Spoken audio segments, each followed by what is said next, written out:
In this timeline, we are going to look at how to create a new timeline and some of the basic features that we can change in a timeline's attributes to make it shareable with our classmates and others. So here we are at the Open Timeglider page. To create a new timeline, we are going to go to New here and select it. This brings up the Create a New Timeline page.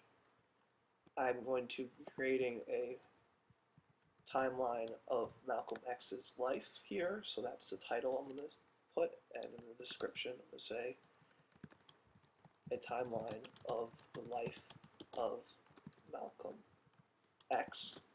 Now you'll see up here there are several other tabs on the Create a New Timeline page. Share/publish shows you that you can create a publicly shareable, a public timeline that anyone can look at.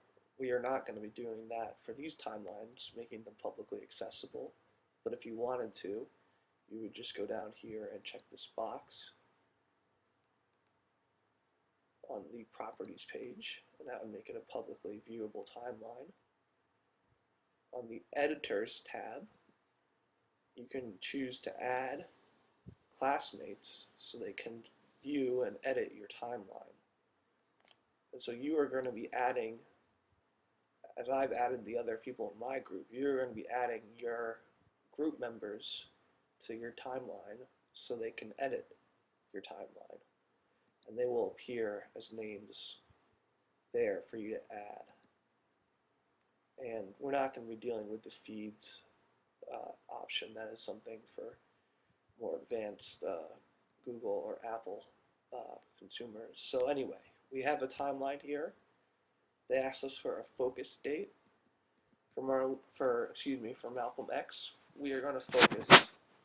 A focus date doesn't have to be exact year or day for the life, just to give them the sense of what time span you are looking at. And we are going to be looking at, since Malcolm X's life was from the 20s to the 60s, we're going to look at a date in the middle, in the 40s.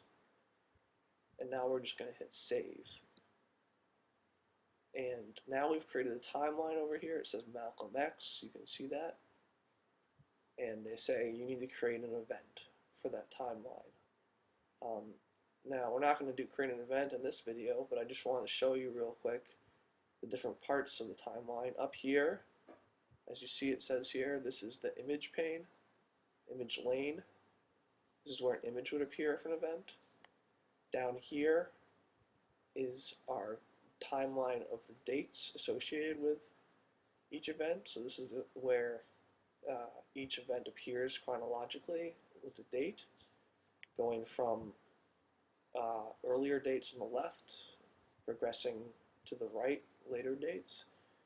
And if we zoom out, we see that we are incorporating more and more dates into our page. So it goes from February 1946 to November 1946. If we zoom out farther by hitting this minus sign, now it's going all the way from 1945 to 1948.